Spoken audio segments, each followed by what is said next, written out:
जय गुरुदेव। सब लोग बोलो जय गुरुदेव। जय गुरुदेव। जय गुरुदेव। जय गुरुदेव नाम किसका, जय गुरुदेव नाम किसका, प्रभु का पावन नाम, प्रभु का पावन नाम। जय गुरुदेव। सर्वसमर्थ सर्वत्र अस्मरणीय परम पूज्य गुरु जी महाराज, उपस्थित सभी सत्संगी साधक, नामदानी, धर्म प्रेमी बच्चे एवं बच्चियों, गुरु महाराज की अपार दया मेहर हुई कि आज 31 अगस्त 2025 को मध्याह्न बेला में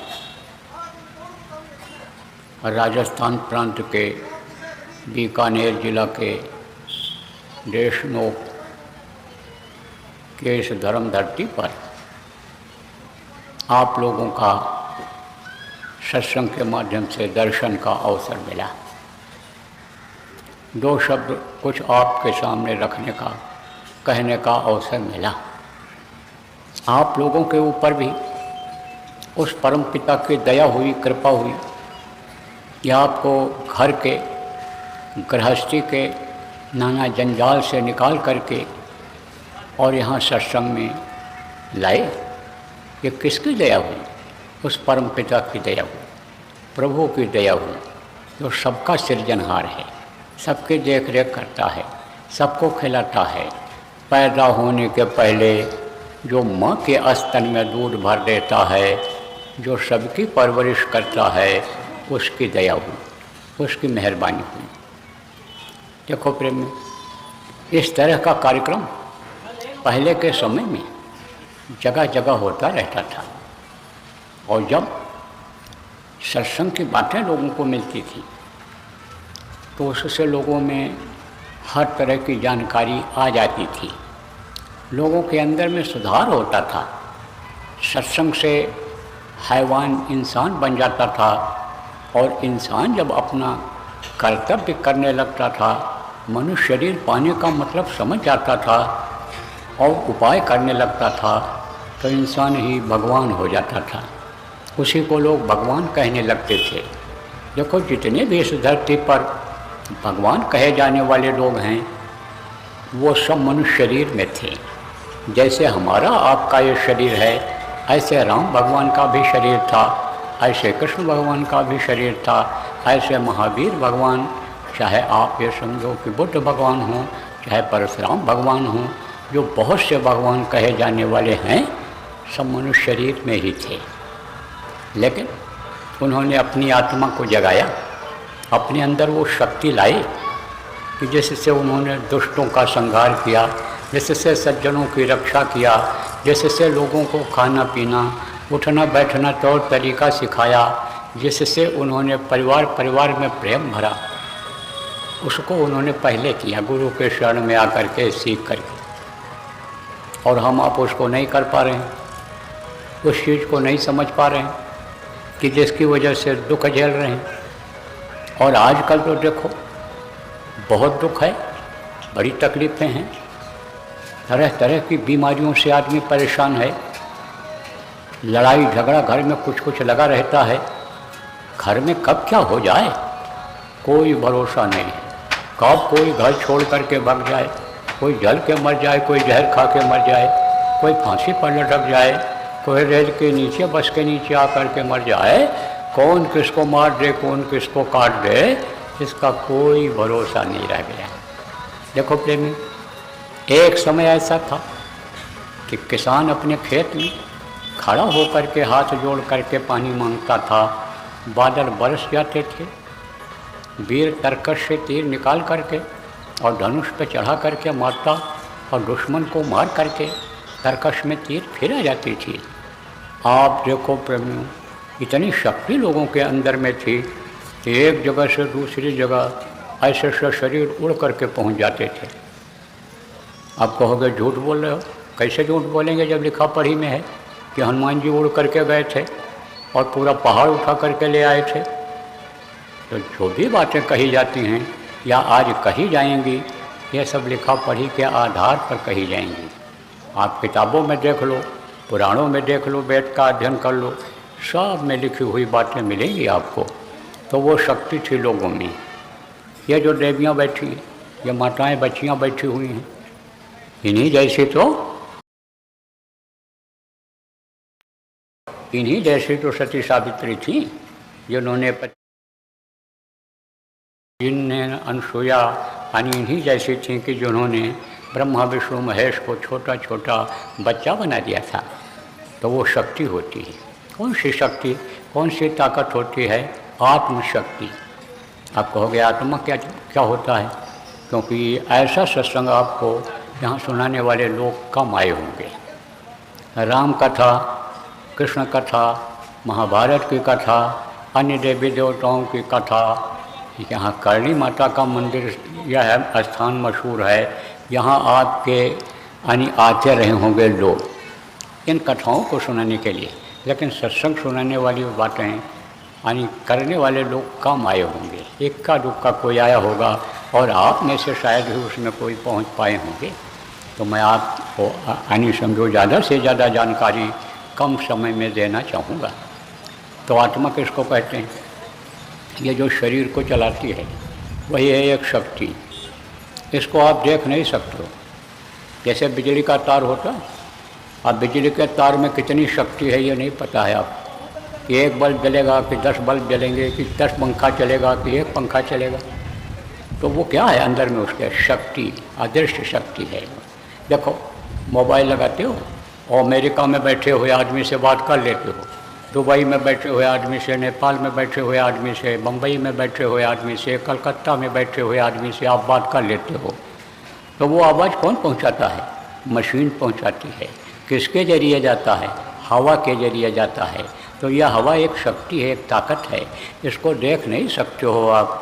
जब कोई चीज़ हिलती डुलती है, पत्ता हिलता डुलता है, तब पता चलता है कि कोई शक्ति इसको हिला रही है। तो वह शक्ति, तो यह है जीवात्मा, वही इस शरीर को चलाती है। इतनी छोटी है कि इसको आप देख नहीं सकते हो। किससे? इन आँखों से। बहुत छोटी है। यही ऊँट में भी, यही बकरी में भी, यही घोड़ा हाथी में भी, और यही चींटी में भी, और चींटी से जो छोटे कीड़े होते हैं उनमें भी यही आत्मा है। यह क्या है? यह परमात्मा का अंश है। अंश किसको कहते हैं? सबसे छोटे टुकड़े को अंश कहते हैं। वही शरीर को चलाती है जीवात्मा। तो यह कहाँ की है? उस परम पिता की है, प्रभु की है, जिसको आप इन आँखों से देख नहीं सकते हो। वही अपना घर है। वहीं पर पहले ये सब लोग, हम लोग जितनी जीवात्माएं हैं वहीं रहते थे। अब वहाँ से अलग हो गए। ऐसी परिस्थिति बनी। जब बार बार सत्संग सुनोगे तब आपके समझ में आएगा। अभी ये चीज़ें शायद समझ में ना हो, इसलिए नहीं बताना चाहूँगा। तो अब आप ये समझो, ये वहीं पर थी। तो जब ये वहाँ पर थी तो बहुत सुखी थी, लेकिन ये जब नीचे उतर करके आई, इस मृत्यलोक में आई, तो ये जीवात्माएँ दुखी हो गई, क्योंकि वो भूल गया सब। अब तो आप मिट्टी और पत्थर का घर बनाते हो, फूस की झोपड़ी बनाते हो, इसी को आप अपना घर कहते हो, जहाँ रहते हो उसी को अपना घर कहते हो। लेकिन कुछ लोग आप इसमें ऐसे भी हो कि जो अपने पिता दादा के बनाए हुए घर में रहते हो। तो सोचो आप कि वह भी, जिसको आप अपना घर कहते हो, वो भी इसी घर को ये घर मेरा, ये घर मेरा, ये घर मेरा कहते कहते चले गए। तो ये आपका घर नहीं है। आपका घर तो वहाँ है जहाँ वो प्रभु रहते हैं। तो प्रभु की यह है अंश जीवात्मा। जब 5 महीना 10 दिन का बच्चा हो जाता है माँ के पेट में, तब ये जीवात्मा डाल दी जाती है और तब से हरकत पेट में शुरू हो जाता है। चलने लगता है बच्चा, उसी में पिंड डोलने लगता है, तब यह माँ खुश हो जाती है कि बच्चे में जान आ गई। और अगर वो पिंड हिले डुले ना तो जाम हो जाएगा, मर जाएगी अम्मा। इसलिए हिलना डुलना भी ज़रूरी है। जितनी भी चीज़ें उसने बनाई हैं बड़े हिसाब से बनाई हैं, सोच समझ करके बनाई हैं। इसीलिए देखो 9 महीना लगता है माँ के पेट में बच्चे को बनने में। 5 महीना 6 महीने में अगर कोई बच्चा बाहर निकल जाए तो ज़िंदा नहीं रहता है, क्योंकि इस शरीर को ज़िंदा रखने के लिए अंगों की ज़रूरत होती है, नसों की ज़रूरत होती है, हड्डी मांस की ज़रूरत होती है। तो वो मजबूत होना चाहिए, सिस्टम सही होना चाहिए। इसलिए 9 महीना समय लगता है। इसको कोई शरीर को बना नहीं सकता है। बाहर से भले बना दे आदमी जैसा, लेकिन इसको चला फिरा बोलवा नहीं सकता है, जान नहीं ला सकता है। तो ये कौन तैयार कराता है? जिसको भगवान कहा गया। माँ के पेट में तैयार होता है, बढ़ता चला जाता है। देखो यह हवा है, आसमान है, पानी है, धरती है। तो 5 तत्व हैं, जल, पृथ्वी, अग्नि, वायु और आकाश। इन 5 तत्वों से माँ के पेट में ये तैयार होता है शरीर। 6 तरह की शक्तियाँ हैं, ये तैयार करती हैं। और 9 महीना के बाद ये माँ के पेट से बाहर निकलता ही निकलता है। जो शक्तियाँ इसको तैयार करती हैं उन्हीं में एक मृत्यु शक्ति है, वो बाहर निकाल देती है। जन्म, अस्त, परिणामी, वृद्धि, क्षीण, ये 6 शक्तियाँ हैं। तो ये मृत्यु शक्ति बाहर निकाल देती है। माँ के पेट से बाहर अगर वो शक्ति न निकाले तो माँ मर जाएगी। बच्चा तो बढ़ता चला जाएगा और पेट उतना ही बड़ा रहेगा, तो पेट फट जाएगा कि नहीं। तो वो शक्ति बाहर निकाल देती है। तो अब माँ के पेट में जब ये जीवात्मा थी तब क्या थी? ये बहुत तकलीफ़ में थी। क्यों? क्योंकि पेट में क्या होता है? अग्नि, आग जिसको कहते हैं, वही थोड़ी तेज़ हो जाती है तब कहने लगते हो जलन पैदा हो रही, पेट जल रहा है। आप फिर समझो वही जब कम हो जाती है तो हाजमा कमज़ोर हो जाता है। तो वैद्य लोग कहते हैं चूरन देना पड़ेगा, दवाई देनी पड़ेगी, इनकी अग्नि कमज़ोर हो गई है या पचा नहीं पाते हैं। तो वो होती है अग्नि, वही भोजन को पचाती है। बुढ़ापे में ये कमज़ोर हो जाती है, जवानी में, बचपने में तेज़ रहती है। इसीलिए बच्चों को भूख ज़्यादा लगती है, जल्दी जल्दी मांगते हैं खाने को। तो माँ के पेट में क्या रहता है? अग्नि, वो बराबर बच्चे को जलाती रहती है। और ये अगर तेज़ तर्राक कोई चीज़ खा लें, तेज़ तर्राक क्या है? जैसे तेज़ मिर्ची है, जैसे मसाला ज़्यादा है, जैसे आप समझो सिरका है, ये सब चीज़ें तेज़ होती हैं। तो बच्चा पेट में और तेज़ी से भागने लगता है, इसे इधर उधर इधर उधर। माँ तो खुश हो जाती है कि बच्चे में जान आ गई, वो चलने लग गया। लेकिन जान आती नहीं है, जान उसकी जाने लगती है। बहुत तकलीफ़ होती है, बड़ा कष्ट होता है। लेकिन 9 महीना वो बच्चा कैसे रहता है? लेट्रिन और पेशाब को सूंघ करके रहता है। कैसे गुजर कर पाता है? उस प्रभु का दर्शन कभी कभी हो जाया करता है, उनकी आवाज़ सुनाई पड़ जाती है। तो देखो कोई गड्ढे में गिर गया हो, जेल में बंद हो गया हो, अब कोई मान लो उधर से जा रहा हो और वो ये समझता हो कि हमको इस गड्ढे से ये निकाल लेंगे, इस जेल से ये छुड़ा लेंगे, तो वो प्रार्थना करेगा कि नहीं? विनती करेगा कि हम इनको निकाल दो, गड्ढे से बाहर कर दो, गंदगी से बाहर कर दो, हमको जेल से बाहर निकाल दो। तब वो प्रार्थना बच्चा करता है। किससे करता है? उस प्रभु से करता है, भगवान से करता है कि हमको आप बाहर निकाल दो, हाथ पैर आँख कान हमारा सब सही करके बाहर निकाल दो, बना करके जल्दी बाहर निकाल दो। माँ के पेट में पिछले जन्म में कहाँ थे इसकी भी जानकारी रहती है। देखो जितने भी लोग बैठे हो, आपसे पूछा जाए कि कितनी उम्र है, तो कोई पढ़े लिखे लोग हो बता दोगे कि हमारी इतनी उम्र है, इतना महीना, इतना साल, इतना दिन, सब बता दो। पूछा जाए इससे पहले कहाँ थे, तो कहोगे माँ के पेट में थे। उससे पहले कहाँ थे? कुछ पता नहीं कहाँ थे। उससे पहले भी कहीं थे। कहाँ थे? ये जो पेड़ पौधे हैं, ये जो पक्षी आसमान में उड़ते हैं, ये जो ज़मीन पर चलते हैं, ये जो पानी के अंदर जीव रहते हैं, ये 84 लाख योनियाँ हैं। 84 लाख जीव हैं इस संसार में इस तरह के। तो कर्मों के अनुसार उसमें भी रहे। 42 प्रकार के नरक हैं तरह तरह के, जिसमें तकलीफ़ झेलना पड़ता है, कभी उसमें भी जाना पड़ गया।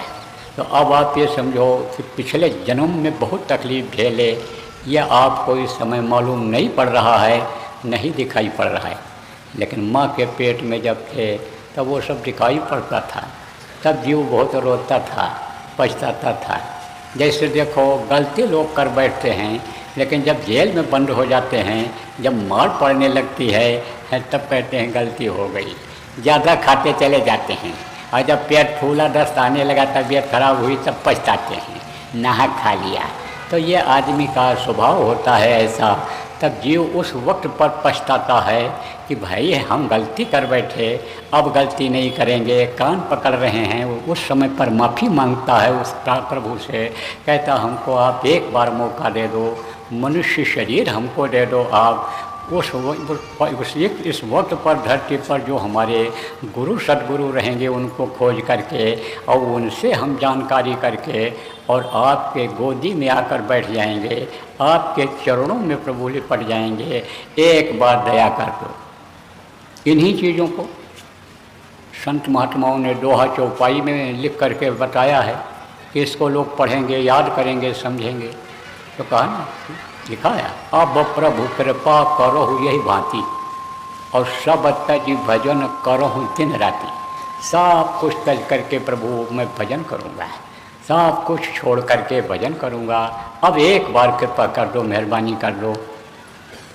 तब वो मौका देता है, मौका देता है, कहता जाओ मनुष्य शरीर तुम्हारा हम ठीक से बना देते हैं, हाथ पैर आँख कान मुँह तुम्हारा सब ठीक से बना देते हैं और तुम जाओ अमृत लोक में। और लेकिन ये हमारे शरीर को तुम साफ सुथरा रखना, इसको गंदा मत करना, और जिस काम के लिए तुमको मैं दे रहा हूँ वो काम तुम अपना पूरा कर लेना। अब आपको समझा दूँ कि देखो जैसे ही आपका शरीर है, बदन है, कालिख लग जाए, मिट्टी गोबर लग जाए तो इसको आप धो लोगे, लेकिन अंदर में क्या है इसको आप नहीं देख पाते हो। जो खाते हो उसको तो देख पाते हो, लेकिन ये बनता कहाँ है उसका। खुशबूदार चीज़ को खाते हो और खुशबूदार चीज़ से गंदगी कहाँ से तैयार होती है इसको आप नहीं देख पाते हो, वो अंदर में तैयार होती है। ऐसा सिस्टम बना दिया कि रोज़ खाओ और रोज़ लेट्रिन पेशाब के लिए जाओ, उसी में फंसे रहो। लेकिन इससे भी निकला जाता है, निकलने का तरीका होता है। जैसे आपको बता दें, ये गृहस्थ आश्रम है जहाँ आप रहते हो, इसी को अगर देखते रहो, इसी के लिए सब कुछ करते रहो, इस शरीर के लिए ही सब कुछ करते रहो, खाने का इंतज़ाम, कपड़े का इंतज़ाम, घर मकान बनाते रहो, उसी को सजाते संवारते रहो, तो ये ज़िंदगी ऐसे चली जाती है कि जैसे पानी केरा बुदबुदास मानुष की जात, और देखत ही छिप जाएंगे ज्यों तारे प्रभात। जैसे रात को आसमान में तारे दिखाई पड़ते हैं और देखते देखते छिप जाते हैं, पानी बरसता है, बुलबुलें निकलते हैं, देखते देखते बुलबुलें ख़त्म हो जाती हैं, ऐसे ही ज़िंदगी निकल जाती है। लेकिन जानकारी हो जाए तो गृहस्थ आश्रम में रहो, कमाओ खाओ, बच्चों की देख रेख करो, और जिस काम के लिए यह मनुष्य शरीर मांगा वो भी काम अपना कर लो।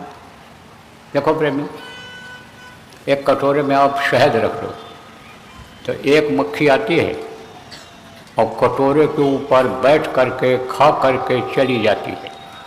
दूसरी मक्खी आती है, कटोरे में कूद पड़ती है और शहद खाती है, लेकिन उसके पंख फंस जाते हैं, निकल नहीं पाती है, उसी में ख़त्म हो जाती है। तो अगर जानकारी हो जाए, समझ में आ जाए, तो चार पदार्थ करतल ताकि सब कुछ तो इसी धरती पर है। लेकिन कर्महीन नर पावत नहीं, कर्म करे अगर तो सब कुछ मिल जाए। तो अब आप समझो, सब बताता हूँ आपको, धीरे धीरे समझाता हूँ, क्योंकि काफ़ी कुछ लोग आप ऐसे हो गांव के आदमी कि जो बहुत गहरा सत्संग नहीं समझ पाओगे, मोटी मोटी बातें ही आपको समझाऊँगा। देखो प्रेमियों, जब उसको बाहर निकालना होता है, भगवान को इस पेट में बच्चे को तो समझाता है, कहता अंतरात्मा को तुम साफ रखना, तुम्हारे लिए हम फल का बगीचा लगा दिए हैं, तुम्हारे लिए हम मोटा महीन अनाज तैयार कर दिए हैं, तुम्हारे लिए हमने जानवरों को वहाँ बना रखा है जो तुमको दूध देंगे, दूध पीना, घी खाना, छाछ पीना, फल फूल खाना, अन्न खाना, जड़ चीज़ों को खाना, चेतन को मत खाना। जड़ किसको कहते हैं? ये चीज़ें जो अनाज हैं अपनी इच्छा के अनुसार कहीं ये नहीं जा सकते हैं।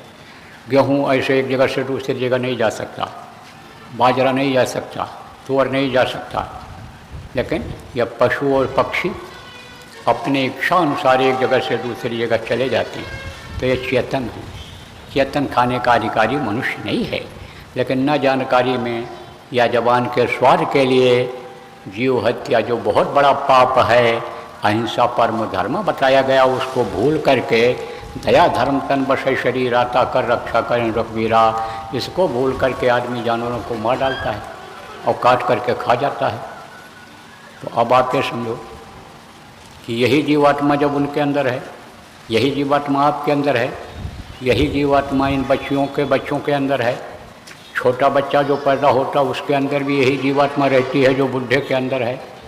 और यही जीवात्मा सजा भोगने के लिए आप समझो मुर्गा भैंसा बकरा में भी डाल दी जाती है।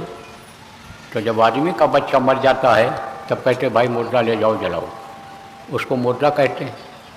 और वो यानी बकरा मुर्गा का बच्चा वो क्या होगा? मुर्दा नहीं कहलाएगा। तो मुर्दा कहाँ जलाया जाता है? शमशान घाट पर। अब मुर्दा अगर पेट में रख लोगे तो पेट क्या हो जाएगा? शमशान घाट हो जाएगा कि नहीं हो जाएगा? अंतरात्मा हो जाएगी कि नहीं हो जाएगी? अंतरात्मा में यानी गंदा हो जाएगा कि नहीं हो जाएगा? हाँ, गंदा हो जाएगा।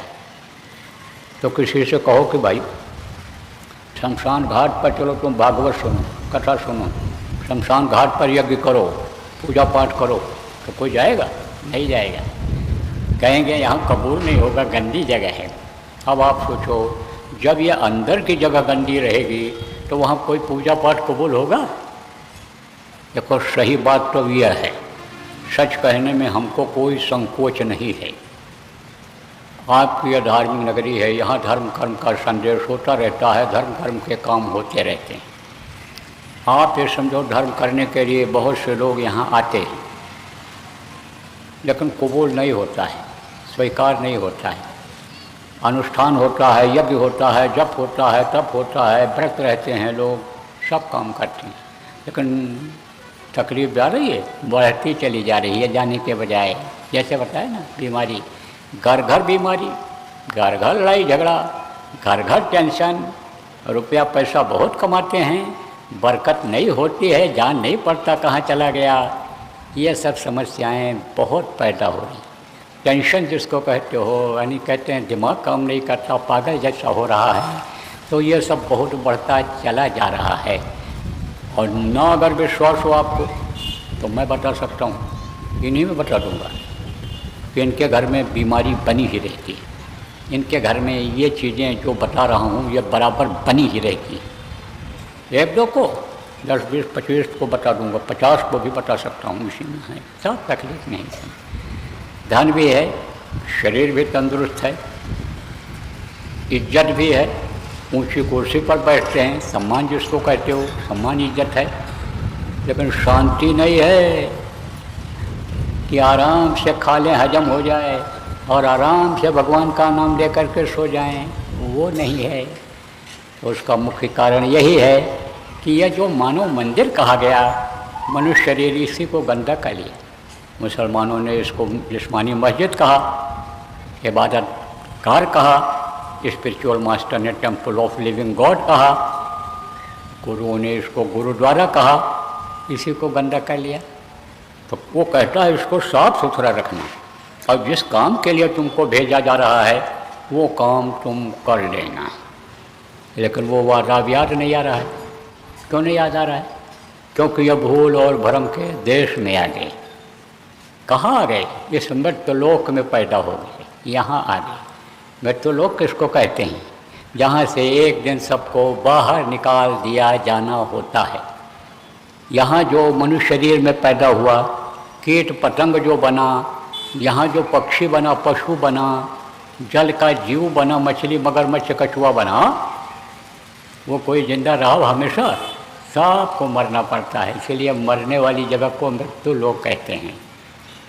इस मृत्यु लोक का नियम ही यही है कि जो पेड़ फलता है वो झड़ता है, जो पेड़ उगता है वो गिरता है, जो आग जलती है वो बुझती है, जो पैदा होता है वो मरता है।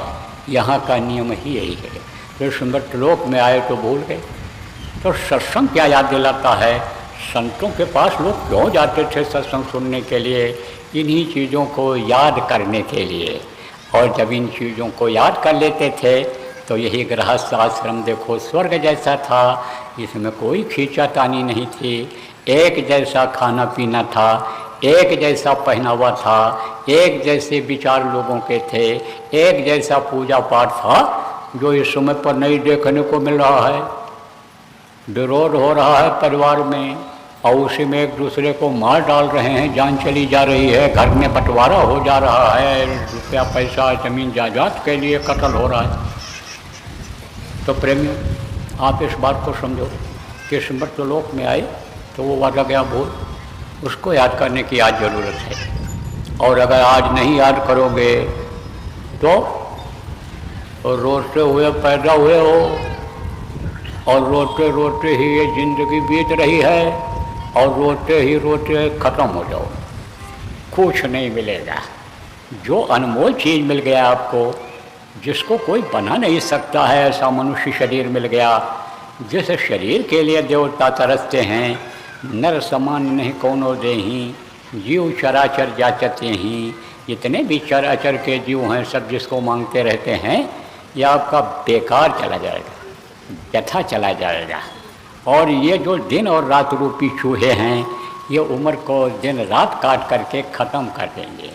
तभी तो कबीर साहब ने कहा, कबीर यह तन जात है, सके तो ठोर लगाओ, का सेवा कर सार की, का गुर के गुण गाओ।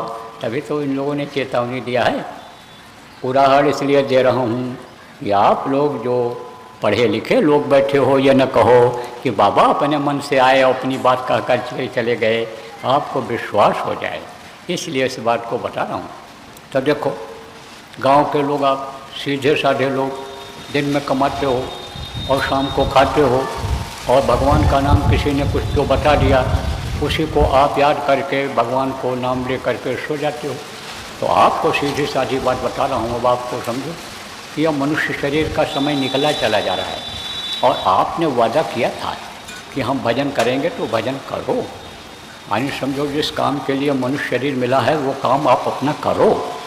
देखो प्रेमी, अगर इसी काम में अगर आपको लगा दिया जाए कि केवल आप माला पकड़ लो, माला जपो, या भगवान का ये नाम है इसी को आप जपते रहो, तो भी काम बनने वाला नहीं है। क्यों? कमाओगे नहीं तो खाओगे क्या? कमाओगे नहीं तो बच्चों को क्या खिलाओगे? बच्चियों अगर घर का काम नहीं करोगी, रोटी नहीं बनाओगी, बच्चों का देख रेख नहीं रखोगी, तो बच्चे जैसे जो देख रेख आज नहीं रखते हैं, उनके बच्चे नालायक निकल जा रहे हैं, ऐसे वे भी नालायक निकल जाएंगे। तो वो भी ज़रूरी है। उनके दवाई पढ़ाई का ध्यान रखना है। कमाई नहीं करोगे, मेहनत नहीं करोगे तो कैसे काम चलेगा? तो वो भी ज़रूरी है। लेकिन जो आप लोग उसी में फंसे रहते हो, ऐसे लोग जो दिन रात गृहस्थी में ही फंसे रहते हो, उनके लिए ये कहना है कि आप थोड़ा समय निकालो अपने जीवन का। देखो, 24 घंटे का समय होता है, और 21 घंटा भी अगर आप ठीक से लग करके गृहस्थी को देख लो, काम कर लो, तो आपका सब काम सेट हो जाएगा। और अगर लगे रहोगे तो 24 घंटे उसी में लगे रहोगे, दिन रात करते रहोगे तो भी नहीं काम खत्म होगा। कहते ना, जब तलक है ज़िंदगी फुर्सत नहीं है काम से, कुछ समय ऐसा निकालो मिलन कर लो राम से। तो जब तक ये ज़िंदगी है तब तक फुर्सत नहीं है इससे, लेकिन इसमें से समय अगर आप निकाल लोगे तो राम से मुलाकात हो जाएगी, भगवान से मुलाकात हो जाएगी। वो रास्ता इसी मनुष्य शरीर के अंदर से गया हुआ है, जिसको यानी बताया संतों ने, पीछे जो संत आए सब लोगों ने बताया, वो मालूम हो जाए। क्योंकि रास्ता नहीं मालूम होगा तो कैसे आदमी जाएगा, वो ज़रूरी है जानना। जो उन्होंने कहा मीरा ने कि घर घर घट घट मेरा साइयाँ सुनी सेज न कोय, बलिहारी हुआ घट का जा घट प्रगट होए, सबके अंदर वो भगवान निवास कर रहा है, प्रभु सबके अंदर में है, चाहे स्त्री हो, चाहे पुरुष हो, चाहे बच्चा हो, चाहे बुढ़ा हो, जवान हो, कोई भी हो, सबके अंदर वो निवास कर रहा है। उसको कैसे देख पाओगे बगैर जानकारी के? देखो, बच्चा जब पैदा होता है तब कोई जानता है? कुछ नहीं जानता, दूध पीना तक नहीं जानता है। तो माँ क्या करती है? स्तन का दूध यानी स्तन, अपना दूध से भरा हुआ स्तन को बच्चे के मुंह में डाल देती है। तो आपके मुंह में कोई तिनका आ जाए, कोई कंकड़ आ जाए, तो उसको ऐसे जीभ से बाहर निकालोगे। ऐसे बच्चा जब देखता है हमारे मुंह में कोई चीज़ आ गई तो ऐसे बाहर जीभ से निकाल देता है। तो जब निकालने लगता है तो वो स्तन दबता है, दूध से भरा हुआ, तो उसमें से दूध निकलता है। अच्छा लगता है तो उसी को पीने लगता है, फिर दबाने लगता है। तो दूध पीना माँ सिखाती है, लैट्रिन पेशाब करना सिखाती है, सोना सिखाती है, खाना सिखाती है, कपड़ा पहनना सिखाती है। बाप क्या करते हैं, यानी उसके लायक जो बाप के लायक जो काम होता है बाप सिखाते हैं, पिता सिखाते हैं, भाई सिखाते हैं, पड़ोसी सिखाते हैं, रिश्तेदार, नातेदार, हित मित्र सिखाते हैं। तो इनको सबको गुरु कहा गया है। कहते हैं ना, गुरुबिन हो न ज्ञान, का गुरुबिन भाव नित तरह न कोई, और जो विरंच शंकर सम। चाहे शंकर जैसे हों, ब्रह्मा विष्णु महेश जैसे हों, बगैर गुरु के वो भी स्वर्ग और वैकुंठ के आगे जो ब्रह्म लोक, पार ब्रह्म लोक, सतलोक, अलख लोक, अनामी लोक है, वहाँ नहीं जा सकते हैं। बहुत से लोग हैं, जैसे अमृत लोक है, ऐसे ऊपर बहुत से लोग हैं, तो कहा गया वो वहाँ नहीं जा सकते हैं। तो गुरु की ज़रूरत हमेशा लोगों को रही है। इसीलिए देखो, राम भगवान ने भी गुरु किया, कृष्ण भगवान ने भी गुरु किया। कौन सा गुरु किया? विद्या गुरु और आध्यात्मिक गुरु। विद्या गुरु किसको कहते हैं? आप ये समझो, जो हिंदी, अंग्रेजी, उर्दू, फारसी पढ़ाते हैं, जो लोहा का काम, लकड़ी का काम सिखाते हैं, गाड़ी बनाना, बिजली का काम सिखा देते हैं, वो विद्या गुरु कहलाते हैं। उससे आमदनी होती है, पैसा मिलता है, कमाई होती है, गृहस्थी चलती है, पेट का आदमी पालन करता है। और आध्यात्मिक गुरु कौन होते हैं? जहाँ का जीव तहाँ पहुँचा हुआ, प्रभु की अंशीय जीवात्मा, इसको प्रभु तक पहुँचाने का रास्ता बताते हैं, वो आध्यात्मिक गुरु होते हैं। तो प्रेमियों, सुपच उनके आध्यात्मिक गुरु थे। किसके? कृष्ण भगवान के। विद्या गुरु कौन थे? संदीपनी। राम भगवान के आध्यात्मिक गुरु थे वशिष्ठ जी, और विद्या गुरु उनके थे विश्वामित्र जी। उन लोगों ने भी गुरु किया था। जितने आए सब लोगों ने गुरु किया। कबीर साहब ने भी गुरु किया, नानक साहब ने गुरु किया, पलटू, दादू, मीरा, जितने आए सब लोगों ने गुरु बनाया था। आध्यात्मिक गुरु बनाया, विद्या गुरु बनाया। तो गुरु बहुत तरह के बताए गए हैं। गुरु की बात बता रहा था कि गुरु अगर मिलेंगे तभी कोई जानकारी हो पाएगी। तो बहुत तरह के गुरु बताए गए है ना। पहला गुरु पिता और माता, माता पिता को गुरु बताया गया। दूसरा गुरु भाई वो दाई, जो मुंह में भरा रहता है मांस का लोटड़ा, यानी जो टुकड़े छोटे सब भरे रहते हैं, दाई मुँह से बाहर निकालती है। जो नाभ लटकी रहती है उसको काट करके अलग करती है वो, तो उसको भी गुरु बताया गया। तीसरा गुरु ने नाम उचारा, गांव देश के लोग पुकारा, जो नाम रखते हैं उनको भी गुरु बताया गया। चौथा गुरु ने शिक्षा दीना, तब संसारी वस्तु चीन्हा, जो पेड़ पौधा, गाय बैल भैंस, इसकी जानकारी कराते हैं। पेड़ पौधा, धान गेहूँ, इसकी जो जानकारी कराते हैं वो भी गुरु कहलाते हैं। विद्या गुरु जो हिंदी, अंग्रेजी, उर्दू, फारसी पढ़ाते हैं। पाँचवां गुरु ने दीक्षा दीना, राम कृष्ण का सुमिरन कीना। छठवां गुरु ने सब भ्रम तोड़ा, ओंकार से नाता जोड़ा। और सतवां गुरु सत शब्द लिखा हुआ, जहाँ का जीव तहाँ पहुँचा हुआ। ये जो जीवात्मा अंदर में बोल रही है, शरीर को डुला रही है, हाथ पैर डुला रही है, जिसके ताकत से ये शरीर चल रहा है, वो परमात्मा के अंश उसके पास तक जो पहुंचा देते हैं, वो रास्ता जो बताते हैं, रास्ते पर चलाते हैं, वहाँ तक पहुंचा भी देते हैं, वो समर्थ गुरु कहलाते हैं, आध्यात्मिक गुरु कहलाते हैं, वो सदगुरु कहलाते हैं। कोई स्पिरिचुअल मास्टर उन्हीं को कहा, कोई मुर्शिद कामिल कहा है, तो वो भी इसी धरती पर रहते हैं। तो प्रेमियों, जब दोनों तरह के गुरु की ज़रूरत रहती है, तो जो भी ज्ञान हमको बाहर से मिल गया उसका उपयोग अपने सब शरीर के लिए कर लें, बच्चों के लिए कर लें, और आध्यात्मिक यानी समझो कि ज्ञान के लिए रास्ता किसी से ले लें, और अपनी आत्मा को रहते रहते सांसों की पूंजी उम्र के रहते रहते परमात्मा तक पहुँचाने लग जाएँ, किसी मनुष्य शरीर में भगवान का दर्शन करने लग जाएँ। मुझको आज ये बताना है, आप और अगर ऐसा नहीं कर, फेल हो गए तो रोए, पास हो गए नौकरी नहीं मिली तो रोए, नौकरी मिल गई काम नहीं पूरा किया अधिकारी का, जब डांट पड़ा मुअत्तल हो गए सस्पेंड हो गए तब रोए।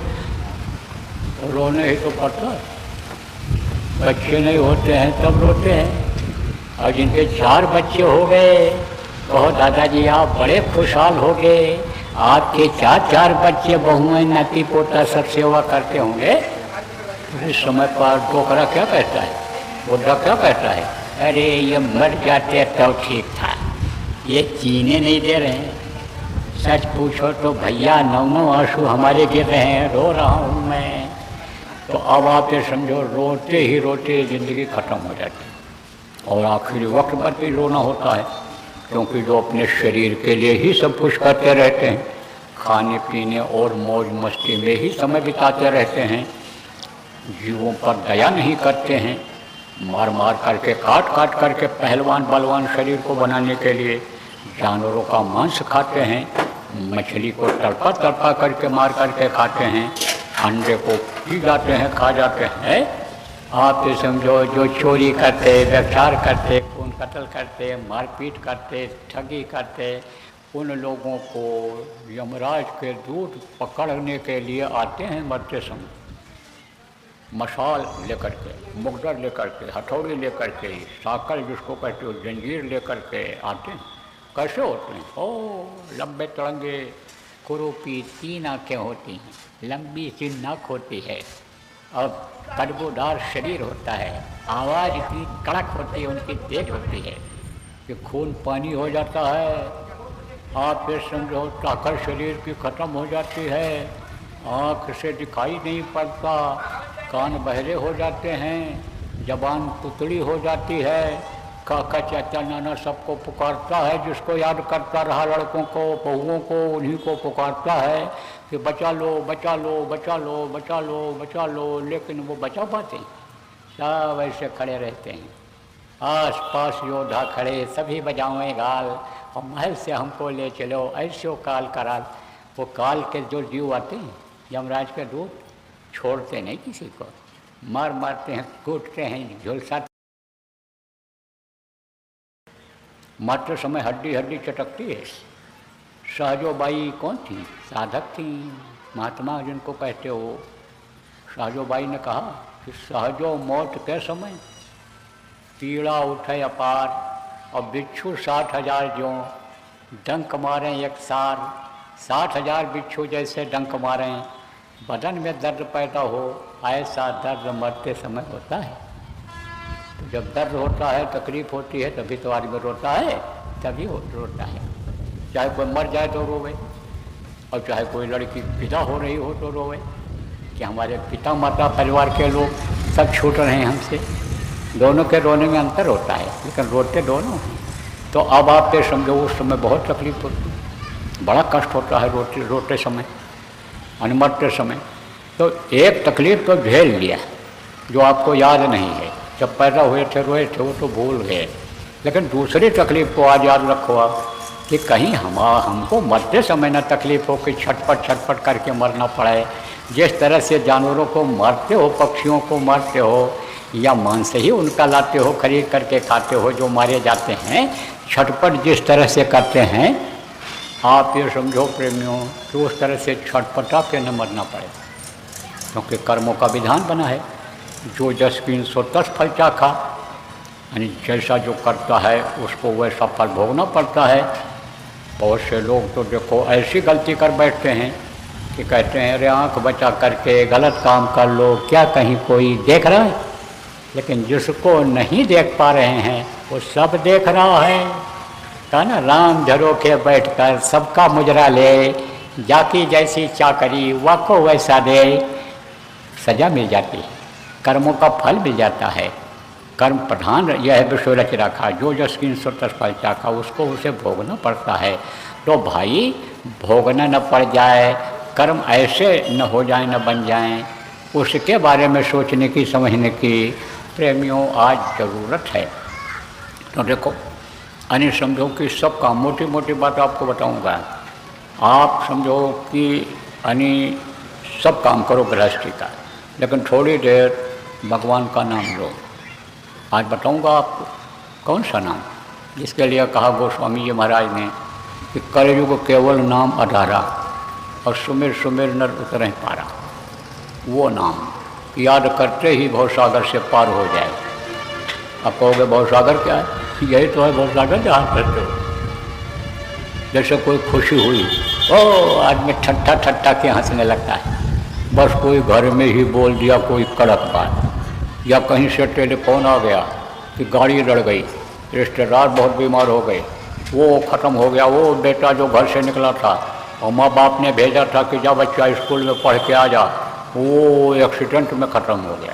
नौकरी करने के लिए गए थे और एक्सीडेंट में ख़त्म हो गए। गए थे काम पर, दुकान पर, हार्ट फेल हो गया। अब वो संदेशा जब आया बस रोने लग गए। रोज़ कमाओ, रोज़ खाओ, रोज़ खाओ, रोज़ लेट्रिन पेशाब करो, इसी में मरो, इसी में जियो, यही है भवसागर। इससे छुटकारा कैसे मिलेगा? नाम मिले तो वो नाम जब मिलेगा। कौन सा नाम? जो कहा गया नाम रहा, गोस्वामी जी महाराज ने कहा कि राम न सकहीं नाम गुण गाई, कहन लग करो में नाम बढ़ाई। वो नाम कहाँ मिलेगा? उन्होंने कहा नाम रहा संतन आधीना, और संत बिना कोई न छीना। बगैर संतों के नाम की पहचान नहीं हो सकती। संत इस धरती पर हमेशा रहते हैं। गिरी बदरिया पाप की बरस गई अंगार, संत न होते जगत में जल मरता संसार। ये खत्म हो गया होता संसार अगर न होते तो।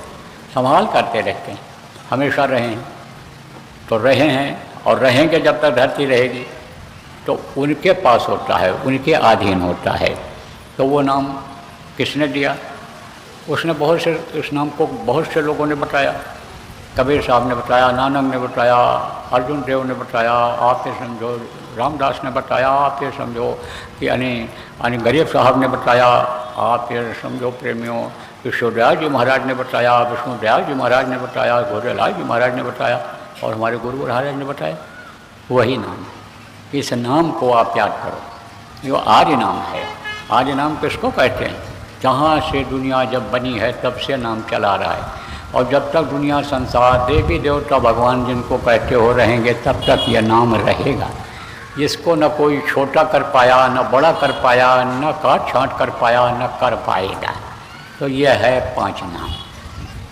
तो यह संतों की परंपरा रही है, परंपरा रही है संतों की, कि जब वो जाने लगे हैं तब किसी न किसी को वो अधिकार दे करके गए कि ये अब इस काम को करेंगे, नाम को बताएंगे। तो प्रेमियों, गुरु महाराज हमारे जो अब इस धरती पर नहीं रहे, जिनकी ये तस्वीर लगी हुई है, ये जाने से पहले ही मुझे नाचीज़ को हुक्म देकर गए थे कि ये नाम को बताएंगे, पुरानों की संभाल करेंगे, नए को नामदान देंगे। तो पहले तो पुराने वाले जो लोग हो, गुरु महाराज के नामदानी हो। आप समझो कि आप बस एक चीज़ याद कर लो कि सुमिरन ध्यान भजन गुरु के आदेश से हमको रोज़ करना रहेगा। इससे हमारे कर्म कटेंगे, जो जान अनजान में बुरे कर्म बन जाते हैं इससे कटेंगे। समय समय पर जो आदेश मिलता रहता है गुरु का यानी बताया हुआ ही आदेश वक्त के जो होते हैं वो देते हैं, उसका हम पालन करते रहेंगे। और नए लोग जो आप आए हो, आपको नाम बताया जाएगा। गुरु के आदेश का पालन ही गुरु भक्ति होती है, और गुरु भक्ति करने से ही उद्धार होता है। गुरु भक्ति करने से ही यानी समझो काम होता है। तो गुरु भक्ति करनी है मुझे, गुरु के आदेश का पालन करना है, आपको नाम बताया जाएगा। तो ये नाम जब आप याद करो और इस नाम को आप जपोगे और जैसा बताया जाएगा वैसा करोगे, घर में ही रह करके गृहस्थ आश्रम में रह करके करोगे, खेती दुकान दफ्तर का काम, मजदूरी, पढ़ाई लिखाई, नौकरी का जो भी काम करते हो उसको करते हुए जब इसको आप करोगे, तब प्रेमियों मौत की पीड़ा से बच जाओगे। और इस भवसागर में रहते हुए सुख के चैन से सोओगे, सुख से भोजन खा के हजम कर ले जाओगे, घर में सुखी जीवन बिताओगे, काया निरोगी हो जाएगी। समझे आप? तो ये एक ही साधे सब साधे सब साधे सब जाए, इसको अगर साधे ले जाओगे तो इसी से आपका सब काम बन जाएगा। और यही नाम फिर मुँह से जब निकलेगा कब? आखिरी वक्त पर तो यमराज के दूत भी अगर सामने आएंगे तो हट जाएंगे, आ गए होंगे खाली कराने के लिए तो भी वो हट जाएंगे। कहा ना, कोटि कोटि मुनि जतन कराही, अंत नाम मुख आवत नहीं। आखिरी वक्त पर नाम मुँह से नहीं निकलता है। देखो, मुसीबत में जब पड़ जाओ और किसी ज़बरदस्त को पुकारो तो आ जाएगा तब कोई काम वो कर पाएगा, तकलीफ दे पाएगा। मोटी बात आप ये समझो, कहीं आप जा रहे हो और चोरों ने घेर दिया आपको, बदमाशों ने, और आप आवाज़ लगा दिया, ओ सिपाही साहब, ओ दरोगा जी, ओ पुलिस कांस्टेबल साहब, और वो आ गया तो चोर भगेंगे नहीं भगेंगे? फोर्स आ जाएगी तो भगेंगे कि नहीं भगेंगे? वो आ जाएंगे तो मदद हो जाएगी। बच्चा को ठोकर लग जाती है, आवाज़ लगाता है, पिता जाता है, गोदी में उठा लेता है, और नहीं तो पैदल जाना पड़े और तकलीफ़ हो जाए, घर तक गोदी में उठा ले जाता है।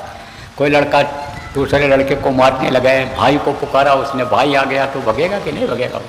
ऐसे ही वो मौत के जो फरिश्ते होते हैं, खाली कराने आते हैं इस मानव शरीर को, किराए के मकान को, इसको खाली कराने जब आते हैं तो वो हट जाते हैं। कौन से नाम से हट जाते हैं? नाम लेने से ही हट जाते हैं। कौन सा नाम?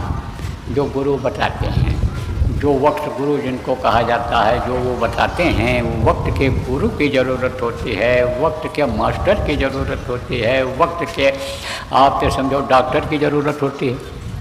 अब इसको भी समझा दें आप कहो हम अपने पिताजी से, यानी पिताजी का जो इलाज किए थे डॉक्टर साहब या वैद्य जी, रोग को दूर किए थे, बीमार थे तो ठीक किए थे, उनसे हम दवा लेकर के ठीक हो जाएंगे, तो न पिताजी रहे और न वो वैद्य जी रहे, डॉक्टर साहब रहे। तो मौजूदा वैद्य डॉक्टर के पास आपको जाना पड़ेगा कि नहीं जाना पड़ेगा? अब आप कोई 50 साल 60 साल के उम्र के हो गए, आप कहो कि हम अपने लड़के को जिन मास्टर साहब से हमने पढ़ा था पढ़ाएंगे, तो न मास्टर साहब रहे और न वो विद्या रही उस समय की, कैसे अपने लड़के को उनसे पढ़ा पाओगे? इस वक्त पर जो मौजूदा मास्टर है उसके पास आपको भेजना पड़ेगा बच्चे को पढ़ने के लिए। तो वक्त के मास्टर, वक्त के डॉक्टर, वक्त के गुरु की ज़रूरत पड़ती है। तो वो नाम, ये नाम जो है गुरु के, वक्त के गुरु के पास, महात्मा संत जिनको कहते हैं, यानी उनके पास होता है। इसीलिए कहा गया वक्त गुरु को खोज तेरे भले की कहूँ। अब आप जितने भी लोग यहाँ बैठे हो, इसमें नए लोग बहुत हो, पुराने लोग थोड़े बहुत हैं, तो किसी न किसी नाम, किसी न किसी भगवान का नाम आप लोग लेते हो, तो कहोगे भाई हमको जिसने ये नाम बताया वही हमारे गुरु हैं, और जिन्होंने भगवान का नाम बताया हमको वही नाम जपना है, वही नाम करना है, वही नाम हम जपेंगे। तो अगर वही जपोगे आप तो भी कोई बात नहीं है, लेकिन ये जो आज बता दिया जाएगा उसको जब जपने लगोगे तब आपके समझ में आ जाएगा कि हमको कौन सा जपना है, कौन सा याद करना है, कैसे करना है। अब और समझा दें, जैसे एक दुकान कोई खोले और दुकान चलने लग जाए, और दूसरा आदमी कोई आवे और कहे कि एक दुकान और खोल दो वहाँ चौराहे पर, वो अच्छी चलेगी। अब जब चौराहे पर खोल दिया, चौमुहानी पर खोल दिया, मेन जगह पर खोल दिया, और वो दुकान बहुत ज़्यादा चलने लग गई, तो पीछे वाली दुकान बंद करेगा कि नहीं? बंद कर देगा, बंद कर देगा उसको, उसी को चलाएगा। ऐसे ही बहुत से लोग ऐसे, हम लोग भी ऐसे थे, हम लोग भी ऐसे थे, लेकिन जब ये असला नाम मिल गया, आप ये समझो जो लोक परलोक बनाने वाला नाम है, जब ये मिल गया, गुरु महाराज से तो इसी को जपने लग गए, ऐसा ही करने लग गए। तो प्रेमियों समझो कि आप जो कितने लोग बैठे हो, सब लोग एक ही भगवान को नहीं मानते हो। कोई राम का राम नाम मानता होगा, कोई कृष्ण नाम मानता होगा, कोई और भी नाम, लोकल नाम बहुत से हो गए, एक दो नाम है, अरे कैसों करोड़ नाम, लाख नाम कृष्ण के। तो उन्होंने तो यही कहा कि करोड़ और लाख है, लेकिन आप ये समझो कि हम तो कहते हैं कोटि नाम, कोटि नाम संसार में, तात्या मुक्ति न होए, और आदि नाम जो गुप्त जप, बेला समझा, आदि नाम को पकड़ लो तो मुक्ति हो जाए। और भी समझा दें, पत्ता पत्ता सींच कर पेड़ को दिया सुखाए, और जो तू सींचे मूल को ऋतु आए फल खाए। पेड़ होता है, पत्ते के ऊपर पानी डालते रहो, जड़ सूख जाए तो फल देगा, सूख जाएगा, पेड़ सूख जाएगा। और जड़ में पानी डाल दो तो सारे पत्ते हरे हो जाएंगे। ऐसे मूल को पकड़ लोगे। मूल माने क्या होता है? जड़। जड़ कहाँ है? जहाँ से जब से ये सृष्टि बनी है तो वो यही फलदायी हो जाएगा। अब देखो प्रेमी, जैसे बताया 2 तरह के गुरु होते हैं, ऐसे 2 तरह का नाम होता है। दोनों तरह के नाम की ज़रूरत पड़ती है। संतों को, महापुरुषों को दोनों तरह के नाम की ज़रूरत पड़ी, तभी तो लोगों को विश्वास हुआ, नहीं तो विश्वास ही जल्दी नहीं होता है। देखो बंदर और भालू को उपदेश दिया जब राम भगवान जंगल गए, बोले भाई मैं धर्म की स्थापना करना चाहता हूँ, और देखो तुम लोगों के ऊपर भी अत्याचार अन्याय रावण का हो रहा है। जब सब याद दिलाया, देखो मौत याद रहती है? नहीं याद रहती, याद कराना पड़ता है कि मौत तो पता नहीं कब आ जाए, सामने खड़ी है, उसको याद दिलाना पड़ता है। बहुत धनवान हो, बलवान हो, कोई बहुत ही ऊंची कुर्सी पर बैठने वाला हो, और मौत उसको याद दिला दो तो भोजन नहीं खाएगा, पानी नहीं पिएगा, नींद नहीं आएगी। लेकिन जब भूला रहता है तो अपने धन के घमंड में, बल के घमंड में, मान प्रतिष्ठा के घमंड में अपराध कर बैठता है, तो यह याद दिलाना पड़ता है। भगवान याद आते हैं, भगवान को याद दिलाना पड़ता है। ऐसे ही याद कराना पड़ता है, याद दिलाना पड़ता है, विश्वास दिलाना पड़ता है। तो बंदर और भालुओं को याद दिलाया कि तुमको तकलीफ़ देते हैं ये राक्षस, और आते हैं और पकड़ के मुंह में डाल के खा जाते हैं। बहुत से जाति बंदर के, और बंदर यानी पक्षी भी, वो यानी जानवर भी दोनों होते हैं। तो बंदरों जैसा जो व्यवहार करते थे वो जाति के बंदर थे उस समय पर, और जो पेड़ों पर फल खाते थे वो दूसरे बंदर थे। तो ऐसे ही जब समझाया, बताया तो होश में आ गए। तो वो जो बंदर जाति के थे उन लोगों ने कहा, महाराज आपका कपड़ा लत्ता सामान हम नहीं चुरा रहे हैं, नहीं फाड़ दे रहे हैं, ये हमारे जो बंदर हैं यही बड़ी दया है, और हम आपकी क्या मदद कर सकते हैं। विश्वास नहीं हो रहा था उनको कि हम कुछ कर पाएंगे। उन्होंने कहा तुम कर ले जाओ, तुम्हारे अंदर जो गुरु से मैंने सीखा है वो शक्ति जब भरेंगे तब तुम कर ले जाओगे। तो उनको विश्वास न हो। उनको विश्वास कब हुआ?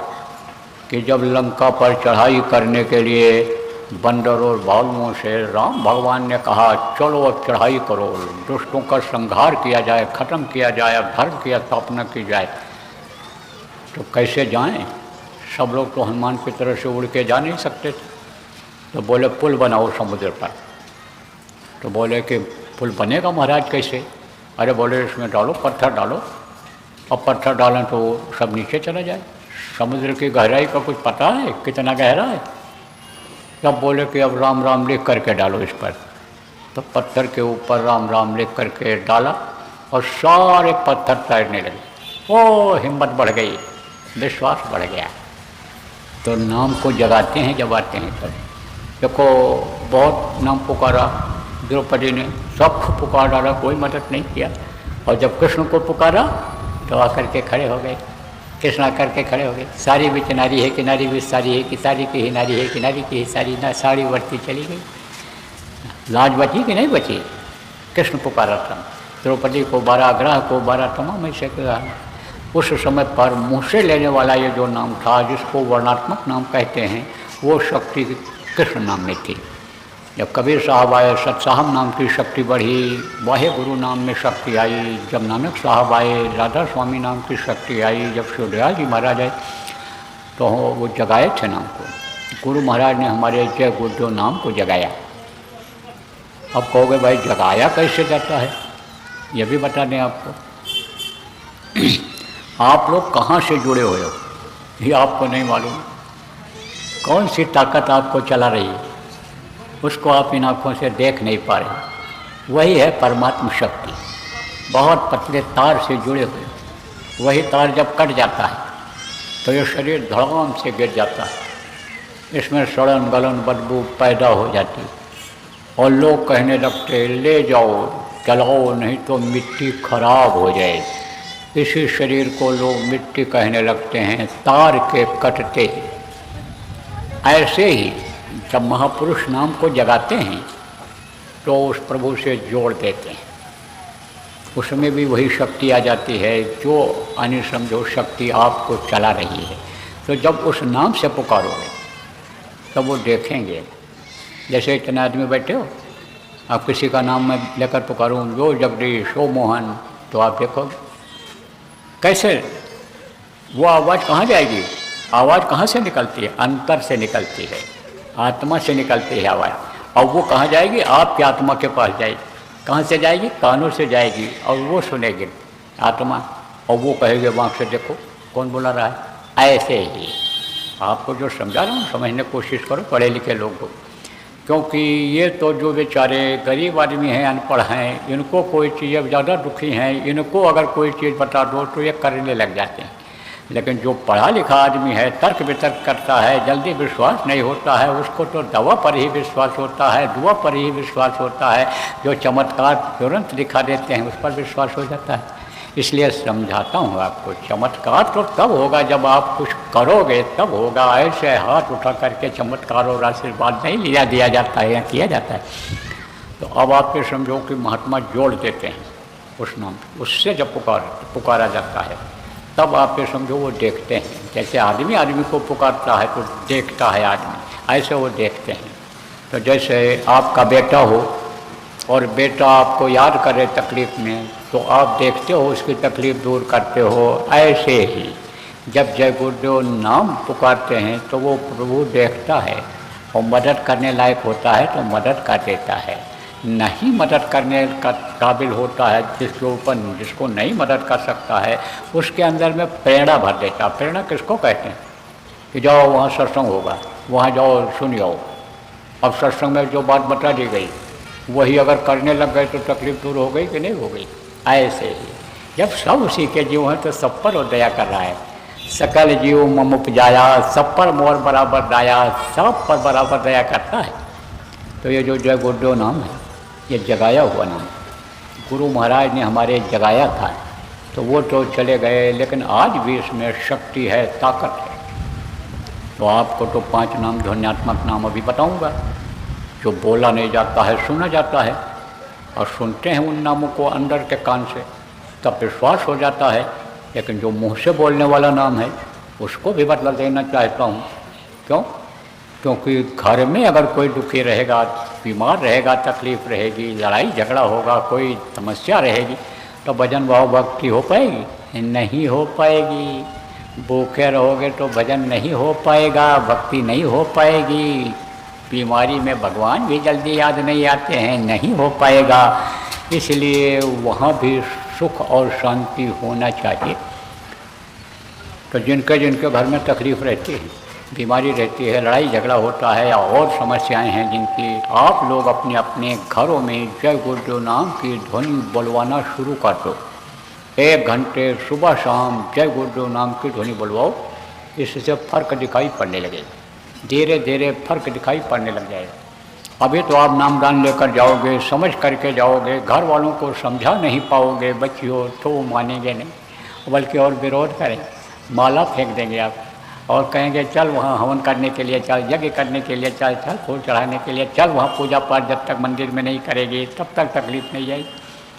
इसलिए कहो करके देखो, बैठाओ उनको प्यार से, बना के रोटी खिलाती हो, आप कमा करके लाते हो, बच्चों को खिलाते हो, पत्नी को सुखी रखते हो, तो अधिकार तो आपका है ही।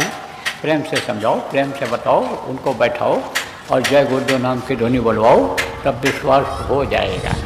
तो कैसे बुलवाना रहेगा ये आपको बता देता हूँ। बच्चे और बच्चियों समझ लो ठीक से, ना समझ में आएगा तो ये जो पुराने लोग प्रचारक लोग हैं यहीं पर हैं, वो आपको समझा देंगे।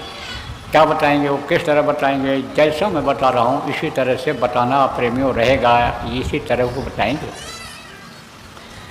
जय गुरुदेव, जय गुरुदेव, जय गुरुदेव, जय जय गुरुदेव।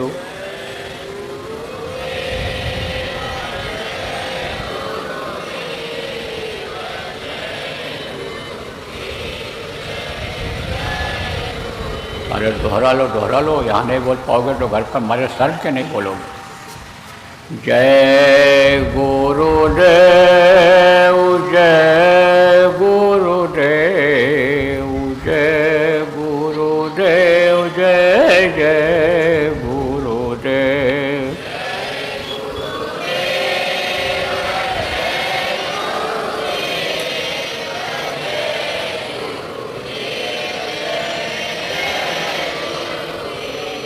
इसी तरह से बोलना रहेगा। और बोलोगे नहीं अगर तो जल्दी विश्वास नहीं करेंगे लोग। नई चीज़ कोई होती है तो विश्वास जल्दी नहीं करता है। आप ये समझो कि यानी हमारे पड़ोस के लोग, मैं जब नामदान लेकर गुरु महाराज से गया और बताया कि भगवान का नाम है, प्रभु का नाम है, आजमाइश करके देखो, तो जल्दी विश्वास नहीं, विरोध करने लग गए लोग और कहें तरह तरह की बातें बोली। तो हमने कहा परीक्षा लेकर देखो। जब परीक्षा लिया, इम्तहान लिया, जय गुरुदेव नाम बोले, सब नाम बोल के थक गए। एक नाम था यार, बहुत नाम देवी देवताओं सबको पुकार लिया। जब कोई फायदा नहीं हुआ बोलने से, तब जब जय गुरुदेव नाम बोले फायदा दिख गया तो बहुत लोग मानने लगे। ऐसे जब बोलोगे फायदा दिखेगा तो फायदे के लिए दुनिया दौड़ती है, तब घर में भी जो है कुछ शांति हो जाएगी। और वो लोग भी बिगड़े हुए लोग नामदान ले लिए, कर्म करते हैं इससे। जैसे लोहा को सोना बना देता है कौन? पारस पत्थर, लेकिन मुर्चा लगा रहा है, जंग लगा रहा है, गंदगी लगी रही, तो बना पाएगा? नहीं बना पाएगा। सफाई पहले जरूरी है। ऐसे जय गुरुदेव नाम से सफाई हो, तो जय गुरुदेव नाम से कर्म कटेंगे बोलने से, तो बुलवाना नाम। अब दूसरा नाम है ध्वन्यात्मक नाम, वो है 5 नाम। तो वो मैं बताऊँगा आपको। जिसका नाम होता है उसका रूप होता है, उसका स्थान होता है और उसकी होती है आवाज़। जैसे आपका नाम है और आपका रूप ये चेहरा है और आप कहीं रहते हो, आपका स्थान है, ऐसे ये 5 धनी हैं, 5 देवता कह लो यह हैं। इनका नाम है, इनका रूप है, इनका स्थान है, इनकी है आवाज़। वो मैं अभी आपको बताऊंगा, रटाऊंगा, याद कराऊंगा। जितना भी आप याद कर सकते हो याद कर लें। जो न याद हो पावे उसका लिखा हुआ कागज़ यहीं पर आपको अभी सत्संग के बाद मिल जाएगा, ले लेना, याद कर लेना। कागज़ ना मिल पावे तो पुराने लोगों से पूछ करके लिख लेना, जो प्रचार किए होंगे इसमें, नए क्षेत्र में, नई जगह है ये, वो सब यहीं मिल जाएंगे बताने वाले आपको। वो सब आपको बता देंगे, लिखा देंगे। और जो मैं और अभी आगे बताऊंगा, सुमिरन, ध्यान और भजन, उसको भी वो समझा देंगे। तो नाम और रूप, स्थान, आवाज़ का लिखा हुआ कागज़ आप ले लेना और याद कर लेना। और जब याद हो जाए तब कागज़ को फाड़ करके कहीं सुनसान जगह पर फेंक देना। बताना मत किसी को। अगर आप बता दोगे तो उसका कोई फ़ायदा नहीं होगा और आपका हो जाएगा नुकसान। क्यों? क्योंकि ये हो जाएंगे नाराज़ कि उन्होंने मेरी इज्जत नहीं किया। और उसका क्यों नहीं फ़ायदा होगा? इसलिए नहीं होगा कि जिसको आदेश होता है नामदान देने का, उसके मुंह से सुनना जरूरी होता है।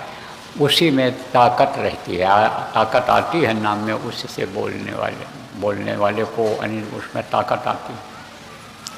आप कहो कि यह कैसे होगा भाई? बाबा हमारे जैसे तो आप भी आदमी हो, आप भी अन्न खाते हो, टट्टे पेशाब करते हो, आप भी कपड़ा कुछ न कुछ लपेटते हो बदन में, तो हम बताएंगे तो क्यों नहीं फायदा होगा? बहुत समझा देते हैं आप किसी ऑफिस में चले जाओ, दफ्तर में, और कोई अधिकारी बैठा हो, अफसर जिसको कहते हैं, तो वहाँ पर कर्मचारी होंगे उसके, माताहत लोग होंगे। उनसे कहो को साहब को मारो एक थप्पड़, तो कोई मारेगा? एक एक से कहोगे, एक नहीं मारेगा। और साहब ने किसी से कह दिया एक आदमी कि मारो थप्पड़ इसको, और तड़ पड़ेगा गाल के ऊपर, गाल लाल हो जाएगा, चमड़ी उजड़ जाएगी। वही बात आपने कहा और वही बात साहब ने कहा, अधिकारी ने कहा, तो उसके जबान में पावर थी। ऐसे ही पावर होती है। आप किसी को भी मत बताना और ना लिख कर देना और ना इन नामों को रिकॉर्ड करके किसी को सुनाना। ये चीज़ बच्चे और बच्चियों याद कर लो। अपने पति को भी मत बताना, बच्चों को मत बताना, सहेलियों को मत बताना, आप अपनी पत्नी को, माता पिता, किसी को मत बताना। ये आपकी व्यक्तिगत चीज़ है। जैसे पति खर्चा के लिए दे देते हैं, आप कहते हैं ये तू अपने मन से खर्चा कर लेना, तो वो आपकी चीज़ हो जाती है। बच्चे को मिल जाता है तो खाने को, कपड़े का सब तो रखते हो, इंतजाम करते हो, फीस अलग से देते हो, और उसको कहते हो ले तू रख ले, कुछ खा पी लेना, तो उसकी अपनी चीज़ हो जाती है। खाए पिए वो या रख ले बचा करके, उसकी अपनी चीज़ हो जाती है वो। ऐसे ही आप किसी को भी मत बताना इन नामों को। और अब दूसरी चीज़ आप समझो, सुमिरन, ध्यान और भजन। सुमिरन किसको कहते हैं? माला जपने को सुमिरन कहते हैं।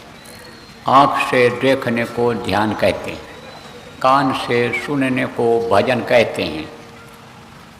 तो अभी आपको ध्यान लगाना बताऊंगा, आँख से देखना बताऊंगा, आँखें बंद करके, और जब एक जगह पर आप देखोगे, आपके अंदर की आँख खुलेगी तो देवी देवता भगवान का दर्शन आपको होगा। मेहनत करोगे तो ऊपर का नज़ारा, ऊपरी लोगों का नज़ारा जब आप देखोगे तो खुश हो जाओगे, और खुश होकर के दूसरों को बताने लगोगे, और जैसे ही बताओगे तैसे वो बंद कर देगा। समझ लो। तो बड़ी तड़प जगती है, बड़ी तकलीफ़ होती है उस समय जब बंद हो जाता है, कुछ नहीं दिखाई पड़ता। तभी तो मीरा रोती थी, रात दिना मोहि नींद ना आवे, भावे अन्न न पानी। अन्न पानी नहीं भाता था, रोती थी। और जब दर्शन होने लगता था तो खुश हो जाती थी, पग घुंघरू बांध मीरा नाचने लगती थी। वो मारवाड़ की रानी नाचने लगती थी, गली गली दर्शन चली जाती थी नाचते खुशी में, कुल जाति मर्यादा को छोड़ करके और खुशी में बाहर निकल जाती थी। और जब आप समझो तकलीफ होती थी, नहीं देख पाती थी, तब गलियों में ऐसे भगती थी पागल की तरह से। तो अब आप ये समझो कि बताना मत किसी को, ध्यान जब लगाओगे दिखेगा। अभी भजन करोगे तो कुछ सुनाई पड़ेगा। क्या सुनाई पड़ेगा? अनहद वेदवाणी, आकाशवाणी जिसको कहते हैं, आवाज़ जो आ रही है 24 घंटे वो सुनाई पड़ेगी। और सुनाई पड़ेगा तब बताने लगोगे, जैसे जैसे बताओगे बंद हो जाएगा। तो बताना मत किसी को, याद कर लो।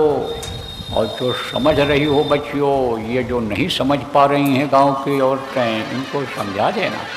आप लोग भी समझा देना, जो नहीं समझ पा रहे हैं हमारी बातों को, उनको समझा देना। ये बताना नहीं है किसी को। दूसरी चीज़ अब समझो आप, जैसे बताया 5 नाम, 5 रूप, 5 स्थान, 5 की आवाज़। जैसे आपको बताया सुमिरन, ध्यान और भजन, ऐसे ही 3 चीज़ और है। 3 आँख, 3 नाक और 3 कान। नए लोग कहोगे भाई ये कैसे? देखो, 2 आँखें ये बाहर, इससे बाहर की चीज़ दिखाई पड़ती है, और एक आँख अंदर है जीवात्मा में। जीवात्मा कहाँ है? जीवात्मा बारे में भी बताया, परमात्मा की अंश ये छोटा टुकड़ा है। ये कहाँ पर है शरीर में? यहाँ पर, सबसे ऊपर है ये। यही शरीर को चलाती है।